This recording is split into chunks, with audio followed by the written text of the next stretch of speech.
हाँ बेटा, तो हम देखते हैं अभी न्यूरॉन की संरचना में पढ़ ली थी ना। न्यूरॉन के 3 भाग होते हैं, दुम्बरिका, तंत्रिकाक्ष और कोशिकाएं। ठीक है, तंत्रिकाक्ष को हम एक्सॉन भी कहते हैं हिंदी में, इंग्लिश में। ठीक है, न्यूरॉन कोशिका के में केंद्रक और कोशिका द्रव्य होते हैं। केंद्रक और कोशिका द्रव्य इसके अंदर भरा हुआ होता है। प्रत्येक में एक लंबा प्रवर्ध होता है जिसको एक्सॉन कहते हैं। इसको हम एक्सॉन हिंदी में कहते हैं द्रुमरिका। तथा बहुत सारे छोटी शाखाएं वाले प्रवर्ध होते हैं जिन्हें दुम्बरिका कहते हैं। सॉरी, यहाँ पे इसको एक्सॉन कहते हैं। सॉरी बेटा, थोड़ा सा गलत हो गया। हाँ, हम इसको क्या कहते हैं, प्रत्येक न्यूरॉन में एक लंबा प्रवर्ध, मतलब लंबा सा एक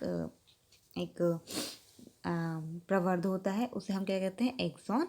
और सारे छोटे छोटे शाखाएं वाले प्रवर्ध होते हैं, मतलब कि इसे थ्रेड से होते हैं। ठीक है, तो इन्हें हम क्या कहते हैं, द्रमिका। एक तंत्रिका कोशिका 1 मीटर तक लंबी हो सकती है। कितना होता है इसका साइज, 1 मीटर तक लंबी हो सकती है। बहुत सारे तंत्रिका रेशे संयोजी ऊतक द्वारा, संयोजी ऊतक पढ़ा था ना हमने, जैसे कि रक्त था, कंडरा था, है ना, ये सब थे। ऐसे ही बहुत सारे तंत्रिका रेशे संयोजी ऊतक के द्वारा एक साथ मिलकर एक तंत्रिका का निर्माण करते हैं। ठीक है, संयोजी ऊतक हमारा क्या हो सकता है, बहुत सारे तंत्र, अस्थि, उपास्थि, रक्त, कंडरा, है ना, ये सब पढ़े थे हमने। तो वो सब एक साथ मिलकर तंत्रिका का निर्माण करते हैं। तंत्रिका तंत्र का निर्माण करते हैं। तंत्रिका तंत्र मतलब नर्वस सिस्टम, पूरा जो हमारा सिस्टम है ये वाला, कि जो हमें जो कुछ चीज़ हमें लगती है तो हमारे जो ब्रेन में क्या होता है, एक इन्फॉर्मेशन पहुंचती है कि हाँ हमें चोट लग गई तो हमें हाथ वहाँ से हटाना है। ठीक है, समझ में आ गया। तो मतलब एक जो इन्फॉर्मेशन होती है, पूरा वो जो सिस्टम होता है हमारा, तंत्रिका तंत्र होता है, कि हमें कौन बताएगा, ब्रेन बताएगा ना। वो जो प्रतिक्रिया होती है वो कहाँ पहुँचती है, ब्रेन तक पहुँचती है। मतलब कि जो सिग्नल्स होते हैं वो कहाँ पहुँचते हैं, ब्रेन तक पहुँचते हैं। ठीक है, कि हमें चोट लगी है तो हमें वहाँ से हाथ हटाना है। न्यूरॉन का कार्य, तंत्रिका रेशे से गुजरने वाली संवेदना को तंत्रिका स्पंदन कहते हैं।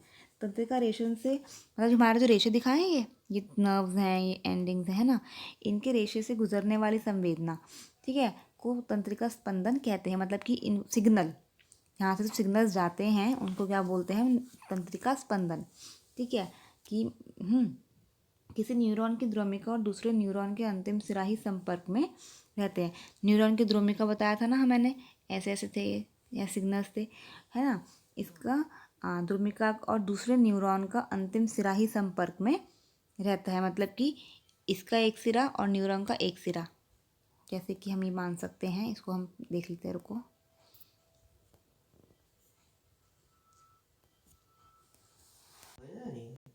हाँ, अब किसी न्यूरॉन के द्रोमिका मैंने, हाँ, तो मैंने क्या बताया था, किसी न्यूरॉन के द्रोमिका और दूसरे न्यूरॉन का अंतिम सिरा, मतलब कि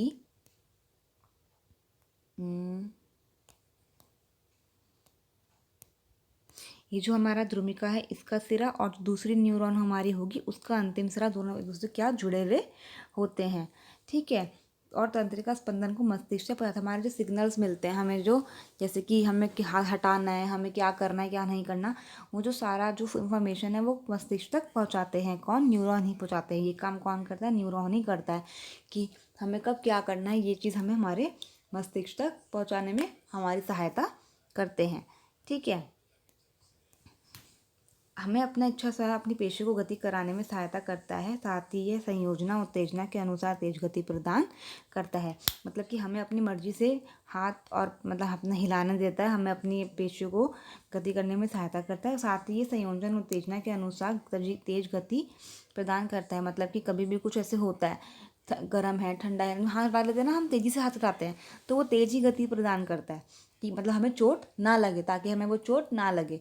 हम अगर हमने कैंडल पे हाथ रखा लेकिन हम बहुत धीरे से उसको हटाएंगे, मतलब थोड़ी देर रखे रहेंगे, तो जल नहीं जाएगा। तो ये नहीं होता है। तो हमें जो गति प्रदान करता है वो भी न्यूरॉन की सहायता से हमारी गति प्रदान होती है, और हम एकदम से अपना हाथ झटके से हटा लेते हैं। ठीक है, तो ये सारा काम कौन कर रहा है, न्यूरॉन ही कर रहा है। अब क्वेश्चन देख, तंत्रिका ऊतक का मुख्य कार्य लिखिए। तंत्रिका ऊतक का मुख्य कार्य हमने ऊपर देखा था बेटा, वो लिखेंगे हम इसमें कि क्या कार्य करता है, पता है हमें। न्यूरॉन का नामांकित चित्र, ये डायग्राम ज़रूर बनाना है, बहुत ज़रूरी, मतलब आता ही आता है एग्ज़ाम में, ज़रूर बनाना है, लर्न भी करना है, और बहुत ईजी है, कुछ मुश्किल नहीं है, लेकिन आता ज़रूर है एग्ज़ाम में। तंत्रिका स्पंदन किसे कहते हैं, यहाँ से देख सकते हैं। तंत्रिका ऊतक किस अंग का निर्माण करता है, मस्तिष्क का निर्माण करता है, मेरुरज्जु का निर्माण भी करता है। तो अभी हम ये ख़त्म करते हैं बेटा वीडियो। किसी को कुछ ना समझ में आया तो आप मुझसे पूछ सकते हो, ठीक है।